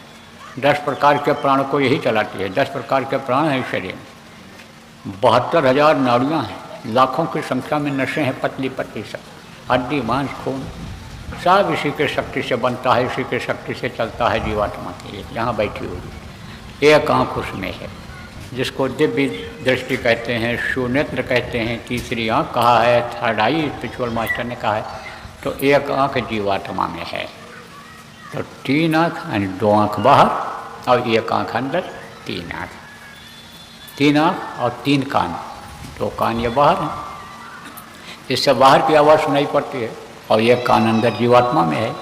उससे अनहद वेदवाणी, आकाशवाणी, गिरा गैबी आवाज़, साउंड, गुरुवाणी जिसको कहा है संत महात्माओं ने, वो सुनाई पड़ता है। तो 2 कान बाहर और ये कान अंदर, 3 कान और 3 नाक। कहोगे भाई ये कैसे? अब आपको बताता हूँ, मोटी बात बता देता हूँ। देखो, एक सुराख ये है दाहिनी तरफ, ये और एक है ये बाईं तरफ। एक बाईं तरफ है और एक है दाहिनी तरफ। ये हमारे दाहिने है और ये हमारे बाएं है। ये यही है नाक। ऊपर से इसको ढक दिया है क्योंकि इससे गंदगी निकलती है। शरीर में जितने भी सुराख हैं सबसे गंदगी ही निकलती है। देखो, मुँह से भी जो खखारते हो थूकते हो वो भी बदबूदार रहता है, थूक भी में भी गंदगी रहती है। लेकिन पेशाब जो होता है सुराख से निकलता है उसमें भी बदबू रहती है। पसीना जो निकलता है रोए के बगल में छेद है उसमें भी बदबू रहती है। बदबूदार चीज़ें निकलती हैं, गंदगी निकलती है, तो उसको ढक दिया है ये उसने बनाने वाले, किस लिए कि सुंदर हो जाए ये चेहरा, सुंदरता आ जाए। किसी किसी की नाक दबी हुई रहती है तो उसका चेहरा कहते अच्छा नहीं है। कोई दबी हुई लड़की का नाक हो और लड़के को फोटो दिखाओ तो शादी करेगा? कहता ना ना ना, नक बैठी लड़की से शादी नहीं करेंगे। नक बैठी लड़की बोलता है, नाक बैठी हुई अंदर खुशी हुई। और लड़की को लड़के का फोटो दिखाओ जिसका नाक दबा हुआ हो तो अभी दूर से नो नो नो नो बोल देगी, कहेगी हमको शादी ही नहीं करनी है। हाँ, अगर दबाव डालोगे कि बहुत पढ़ा लिखा है, बहुत धन दौलत है, कहेगी नहीं नहीं। नाक एक शोभा है, नाक एक इज्जत है। नाक के एक बाल की कीमत पहले के समय में होती थी, मूछ के बाल की कीमत होती थी। एक बाल निकाल करके गिर में रख दिया और 1,50,000 रुपया कर्जा ले आते थे। देने वाले को इतना विश्वास था कि हमारा रुपया ये समय पर वापस कर जाएगा, इसने मूछ का बाल निकाल करके दे दिया है, गिरवी रख दिया है, बड़ी इज्जत थी। अभी कोई बुढ़े से कहो कि तुम्हारा लड़का नालायक निकल गया, तब वो थोड़ा कहेगा नाक कट गई, कहेगा नाक उसका बाल निकल गया। और लड़की के लिए कहो नालायक निकल गई, तब कहेगा अरे भाई तब तो नाक कट गई। तो नाक की कीमत है, ऐसे इस नाक की कीमत है, इस सुराख की कीमत है। इसको अभी बंद कर दो और मुँह बंद कर लो, सांस अंदर न जाए तो क्या होगा? राम नाम सत्य हो जाएगा। आप कोई इस तरह से करके मत देखना कि एक बार लो हम देखना कैसे मरा जाता है। आत्महत्या मत करना। जीव हत्या और आत्महत्या बहुत बड़ा पाप होता है, नरकों में जाना पड़ता है, मार पड़ती है, सजा मिल जाती है। तो ये 2 सुराख है। ये इसका काम क्या है? शरीर को चलाना। कैसे ये नाक चलाती है? हवा लेती है बाहर से और मुख्य प्राण यहाँ फेफड़े पर है, यहाँ पर दिल धड़कता है ऐसे ऐसे चलता है, या हवा से चलता है। प्राण भी हवा ही है, हवा से चलता है। तो हवा लेता है देता है और वहाँ से फिर अन्य प्राणों पर जाता है। किसी का काम है भोजन को पचाना, किसी प्राण का काम है पेशाब निकालना, लेटरिन बाहर करना, भौहें चलाना, नींद लाना। ये सब अलग अलग प्राण हैं, अलग अलग जगह पर हैं, ये सब हवा से चलते हैं। तो हवा लेता है नाक और उनको देता है तो ये शरीर चलता रहता है। ये 2 क्यों हैं? ये दोनों का काम है। एक नाक से एक बार अच्छी हवा जाती है और दूसरे नाक के सुराख से गंदी हवा अंदर की निकलती है, गर्म सांस अंदर से निकलता है। इधर से अच्छा जाता है, उधर से गंदा निकलता है। ये दोनों बदलते रहते हैं अपने हिसाब से। आप कहीं भी रहो, कोई भी काम करो, ये अपना काम बंद नहीं करते। खाओ पियो नहाओ धो सो, ये नाक दोनों अपना काम बंद नहीं करते हैं। आँख देखना बंद कर देती है, कान सुनना बंद कर देता है, हाथ पैर हिलना बंद कर देता है। कब? कि जब सो जाते हो। लेकिन नाक अपना काम कभी भी बंद नहीं करता है। तो ये 2 सुराख हैं, ये एक दाहिनी तरफ एक बाईं तरफ, यही है नाक। तो 2 नाक ये इधर है, इससे खुशबू और बदबू दोनों मिलती है। और एक नाक जीवात्मा में है, उससे ऊपरी लोगों की केवल खुशबू ही खुशबू मिलती है, सुगंधी ही मिलती है, अच्छा गंध मिलता है उससे। क्योंकि ऊपर में कोई गंदगी है नहीं, इसलिए बदबू वहाँ नहीं आती है। वहाँ तो बल्कि खुशबू की लहरें चलती हैं। ऐसे जिस तरह के खुशबू की ज़रूरत हो उस तरह की खुशबू ले लो। आवाज़ नहीं आ रही है क्या? अरे आवाज़ मिल रही है आप लोगों को? सुनाई पड़ रहा है? हाथ उठाओ। ये अच्छा, तो अब आप ये देखो प्रेमियों कि 2 नाक 2 कान और 2 यानी 2 नाक और 2 कान और 2 आँख बाहर, और 1 कान 1 नाक और 1 आँख अंदर जीवात्मा। 1 कान 1 नाक 1 आँख अंदर जीवात्मा। 3 आँख 3 कान 3 नाक। सुमिरन ध्यान भजन 5 चीज़ें, 3 चीज़ें, और 5 नाम 5 रूप 5 स्थान 5 की आवाज़। ये मैंने आपको बताया। अब आपको दूंगा नामदान। इसके लिए ना आपको घर छोड़ना है, न ज़मीन जायदाद छोड़नी है, न बाल बच्चों को छोड़ना है। जहाँ पर आप रहते हो वहीं पर रहना, जहाँ पर आप भोजन खाते हो वहीं भोजन खाना, शाकाहारी भोजन। जिस जाति बिरादरी में रहते हो खाते हो वहीं खाना शाकाहारी भोजन। और जहाँ लड़का लड़की का शादी ब्याह करते हो वहीं पर करना। हमारी तरफ से कोई छूट, हमारी तरफ से कोई रोक टोक नहीं है। ना आपको अपना जाति बदलना है, ना आपको अपना धर्म बदलना है, ना आपको कोई कपड़ा बदलना है, ना आपको दाढ़ी बाल बढ़ाना है, ना आपको दाढ़ी बाल कटवाना बनवाना है आपको कि बिल्कुल एकदम सब साफ करा दो। ऐसा कुछ नहीं है। आप जो भी काम करते हो, खेती का, दुकान का, दफ्तर में नौकरी करते हो, पढ़ाई करते हो, बच्चों मजदूरी करते हो, वही करना, लेकिन मेहनत और ईमानदारी से करना कि जिससे आपको बरकत मिल जाए। मार कर मत लाना, लूट कर मत लाना, दिल दुखा कर मत लाना, नहीं तो वो और भी तकलीफ़ देकर चला जाएगा। और जिनको बरकत नहीं होती है, जो बताऊंगा ऐसा करोगे तो बरकत धीरे से होने लग जाएगी। तो ये मोटी मोटी बातें मैंने आपको बता दिया।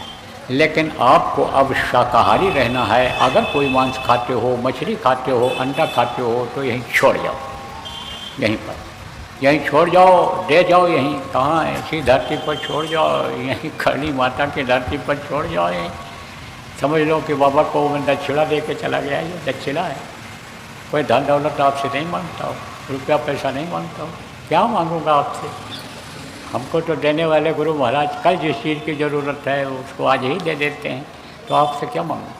ना मेरे कोई लड़का है, ना बच्चा है, ना औरत है, शादी ब्याह का चक्कर ही नहीं रहा गृहस्थी का, अब कभी भी नहीं रहा। न कोई ज़मीन अपने नाम से यानी समझो खरीदा, न कोई दुकान बनाया अपने नाम से, कुछ नहीं। हमको कहाँ खर्चा करना?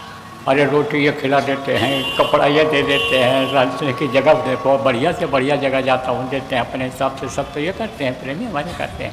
आपसे क्या मांगूँ? और आप दोगे क्या? दोगे यही रुपया पैसा, यही चीज़ें दोगे। अब इसकी हमको क्या ज़रूरत है 76 साल की उम्र में? तो आपसे कुछ नहीं मांग रहा, लेकिन आपको भाई दक्षिणा देना चाहिए। कुछ ना कुछ आए हैं बाबा, साधु आए हैं तो देना चाहिए। हमारा एक गृहस्थ का धर्म बनता है। तो यही चीज़ छोड़ जाओ, यही दक्षिणा होगी। आप अपनी बुराई छोड़ जाओ, यही दक्षिणा होगी आपकी। मांस मछली अंडा शराब का सेवन आप मत करना। ऐसे नशे का सेवन मत करना कि जिससे बुद्धि खराब हो जाए, अपनी ही माँ को न पहचान पाओ, अपनी ही बहन को न पहचान पाओ, चाची को न पहचान पाओ, रिश्ते को तार तार कर दो। ऐसे नशे का, तेज नशे का सेवन मत करना। देखो तेज नशा किसमें होता है, हल्का नशा किसमें होता है, ये भी बता दो। तंबाकू हुक्का कोई पीता है तो पागल नहीं होता है, लेकिन अगर शराब पी ले, अफीम खा ले, गांजा पी ले, ताड़ी पी ले, अगर आप समझो नशीली गोलियां खा ले तो पागल जैसा हो जाएगा कि नहीं हो जाएगा? कुछ नहीं पता रहेगा, कुछ नहीं। आप तो आजकल के नौजवान देखो जवानी को बर्बाद कर दे रहे हैं, देश के लिए कलंक बनते चले जा रहे हैं। जिनसे देश का भविष्य निर्भर करता है वो सब तो पागल की तरह से गलियों में पड़े रहते हैं, नशे में, घर में नशे में पड़े रहते हैं, कुछ नहीं कर पाते। संभालने की ज़रूरत है, समझाने की ज़रूरत है, अच्छा समाज बनाने की ज़रूरत है, नहीं तो देश की हालत ख़राब हो जाएगी आगे चल कर के। तो प्रेमियों, मांस मत खाना, मछली मत खाना, शराब मत पीना और ऐसे नशे का सेवन मत करना, चाहे वो जड़ी बूटी हो, चाहे पीने वाली चीज़ हो, चाहे गोली हो, कि जिससे दिल दिमाग काम न करे, बुद्धि पागल हो जाए। बाकी आप आज़ाद हो, है तो अच्छा खाओ, है तो अच्छा पहनो, अच्छे घर में रहो, हमारी तरफ पूरी छूट है। अरे हजम कर सको तो 4 रोटी की जगह 40 रोटी खा लो, कोई मना करता है? लेकिन हजम न कर पाओ तो 1 रोटी का भूख रख करके खाओ। अरे हमारी बात नहीं, बुजुर्ग लोग कह कर गए कि कम खाओ और गम खाओ तो सुखी रहोगे। कोई 2 बात बोले बर्दाश्त कर लो तो मर मुकदमे में नहीं फंसोगे, कम खाओगे रोग नहीं होगा, आराम से हजम हो जाएगा। तो वही उन्हीं की बात याद कर लो। तो आपको अब नामदान दूंगा, समय निकला जा रहा है। बैठो मारो पालतू, जो नाम बोलूँगा बोलना, और जब मैं बोलना बंद कर दूँगा तो आप भी बोलना बंद कर देना, और फिर आपको समझाऊँगा। बैठ जाओ और मारो पालतू। और आप जो कार्यकर्ता हो और प्रेमी हो, वो लोग बैठ करके आप अपनी योजना बना लो। ध्यान भजन कैसे करेंगे, कैसे कराएंगे, कहाँ कहाँ पर साप्ताहिक सत्संग होगा, और इसको अपने हिसाब से योजना बना लो और बराबर आप लगो इसमें। असला काम यही है। बाकी दुनिया का ये सब काम जो है ये सब दूसरों के काम आएगा। घर मकान ज़मीन जायदाद जो भी है वो मरने के बाद कुछ काम नहीं आएगी। लेकिन ये जो है आत्मधन ये आपका कोई न चुरा पाएगा, न ये सड़ पाएगा, न ये गल पाएगा, ये हमेशा आपका साथ देगा।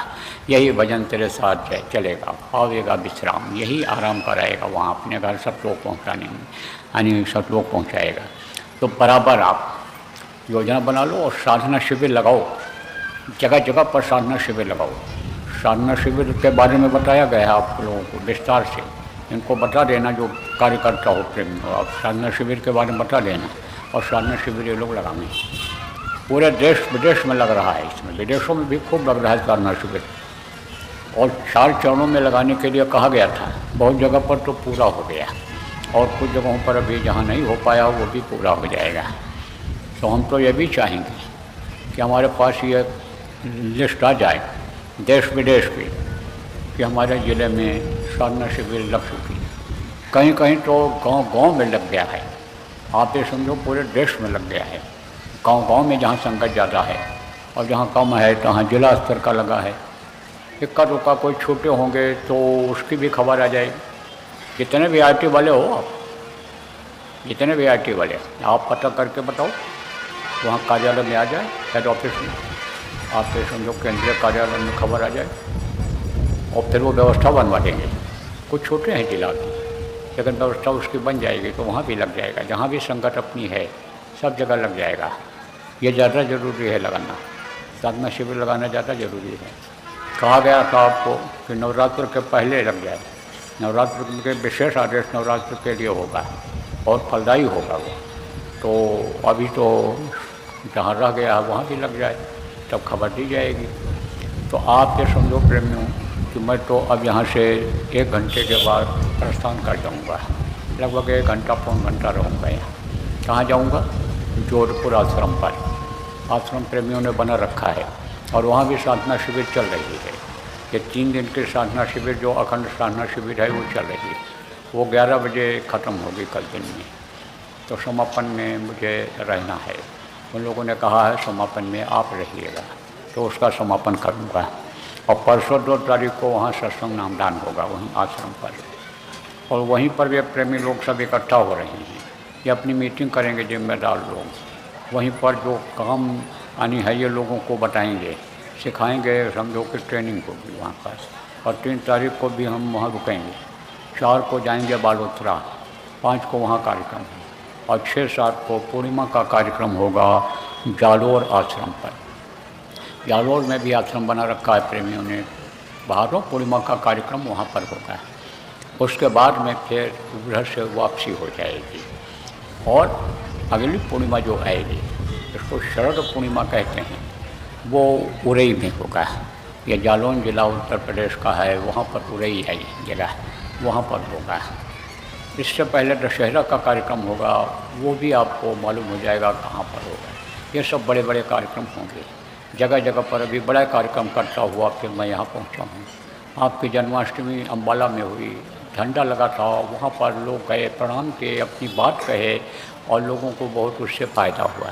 बीमारी तकलीफ टेंशन में बहुत फ़ायदा हो गया। उसको 2 आना 4 आना से लेकर 16 आना तक फ़ायदा वहीं हो गया।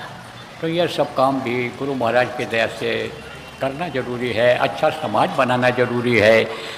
सतयुग अगर आ जाए, जो आएगा, पक्की बात है, महात्मा की बात है, हमारे गुरु महाराज की बात है कि कलयुग में कलयुग जाएगा, कलयुग में सतयुग आएगा।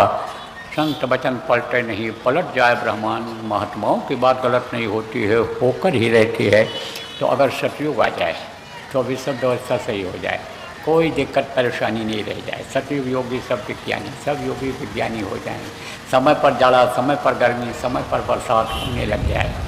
सतयुग का वो ये भी इतिहास मिलता है कि एक बार लोग खेत को बो करके चले आते थे जब ज़रूरत पड़ती थी। खेत को बादल पानी वर्षा करके सींच दिया करते थे। एक बार लोग बोते थे खेत को 27 बार काटते थे। ये सब प्रमाण मिलता है। ऐसा समय आ जाए, आएगा, लेकिन लाएगा कौन? अच्छे लोग लाएंगे, शाकाहारी सदाचारी लोग लाएंगे। इसीलिए हाथ जोड़ कर विनय हमारी, तजो नशा बनो शाकाहारी, छोड़ो व्यभिचार, बनो ब्रह्मचारी, सतयुग लाने की करो तैयारी। इसीलिए हाथ जोड़कर प्रार्थना करता हूँ कि सतयुग को ले आओ, सतयुग को देख लो। नहीं तो कोई गारंटी नहीं है कि सतयुग देख पाओगे, क्योंकि हर युग के बदलाव में बहुत धन की हानि होती है। त्रेता जब गया, द्वापर आया, बहुत मरे। द्वापर जब गया, कलयुग आया, बहुत मरे। कलयुग जाएगा तो बचेंगे? लाशों पे लाशों का होगा नज़ारा। सुनते तो जाओ संदेश हमारा, उठाने वाले मिलेंगे, नया जमाना बदलेगा। बहुत ख़राब समय आएगा। बचना है और बचाना है, इसलिए लोगों को शाकाहारी बनाओ, नशा मुक्त बनाओ, भजनानंदी बनाओ। जिसकी जितनी औकात है, जो कर सकते हो आप इसमें सहयोग कर दो। मौका है। मनुष्य ही एक ऐसा है जो परोपकार कर सकता है, जानवर नहीं कर सकते। तो यह परोपकार होगा जो दूसरों को सुधार दोगे, दूसरों को सतयुग देखने के लायक बना दोगे। तो प्रेमियों, हरि अनंत, हरि कथा अनंता। तो रात भर सुनाते रहो, दिन भर सुनाते रहो, खत्म होने वाली चीज़ है। लेकिन समय होता है हर काम का। 3 घंटा हो गया, अब ज़्यादा नहीं। थोड़ा थोड़ा आप सुनोगे, समझोगे, दर्शन देते रहोगे, सत्संग में आते जाते रहोगे, तो बहुत कुछ सुनने समझने को मिल जाएगा। तो अब हम एक प्रार्थना बोलेंगे, आप लोग दोहराइएगा और उसके बाद यह कार्यक्रम संपन्न हो जाएगा। फिर आप लोग अपनी मीटिंग कर लीजिए, समझ लीजिए जो नए नामदानी हो, सुमरन ध्यान भजन करेंगे कैसे, यह सब फिर आपका काम रह जाएगा, आप कर लीजिएगा। जिम्मेदार लोग, आप प्रचारक लोग लग करके इनकी व्यवस्था बनवा देना, नामदान वगैरह समझा देना। तो बोलो जय गुरुदेव। सतगुरु शांति वाले तुमको लाखों प्रणाम।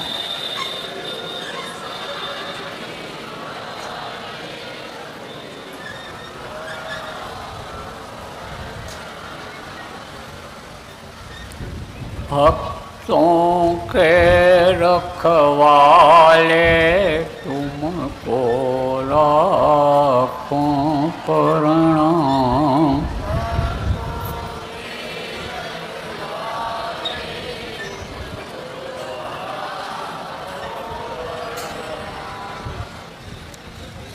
सुतदारा परिवार हैं जितने,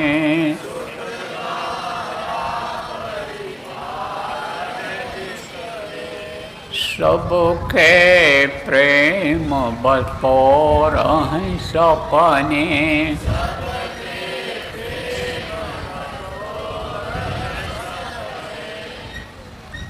अंत समय कोई नहीं अपने,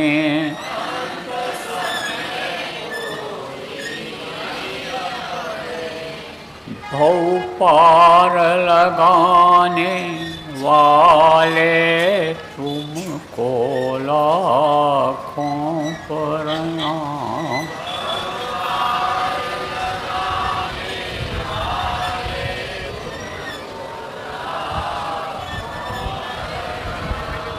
वेद वेदांत पुराण बताए,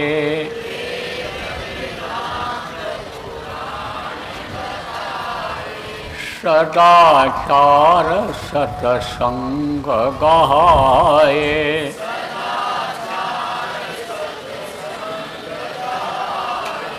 ध्यान योग का भेद बताए,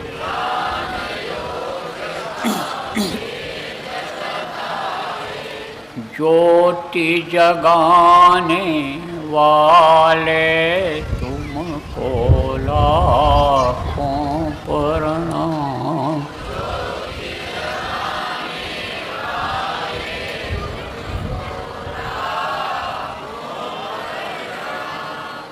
भक्तों के रखवाले तुमको लाखों प्रणाम।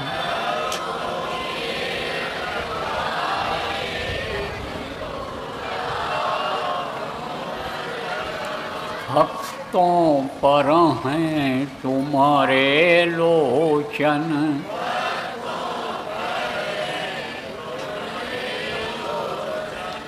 संकट तारन शोक विमोचन,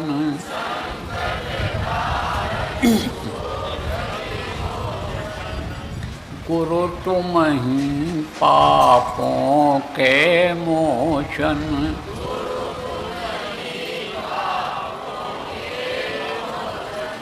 शब्द भेद बताने वाले तुमको लाखों प्रणाम।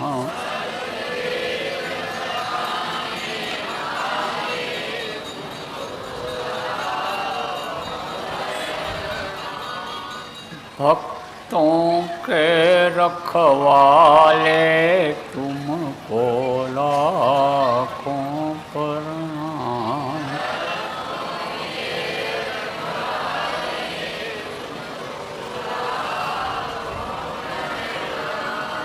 दीनों की विनती सुन लीजिए,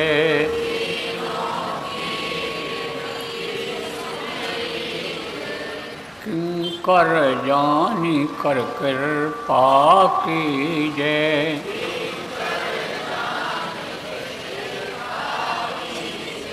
दर्शन अपना हरदम दीजिए,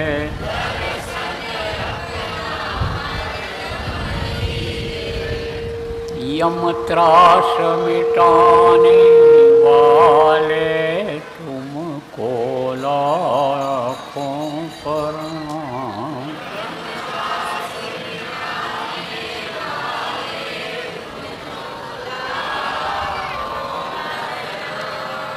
भक्तों के रखवाले तुमको लाखों प्रणाम।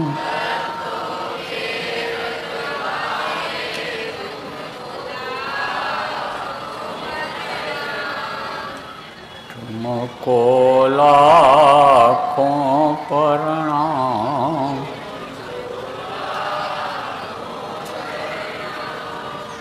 तुमको लाखों प्रणाम।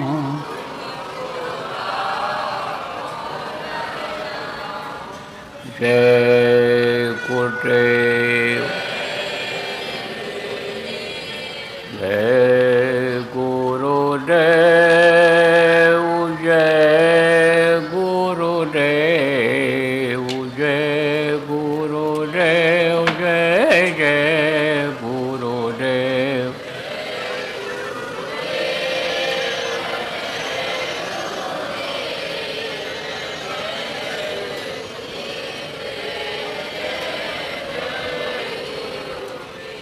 जय गुरुदेव, जय गुरुदेव, जय गुरुदेव, जय जय गुरुदेव।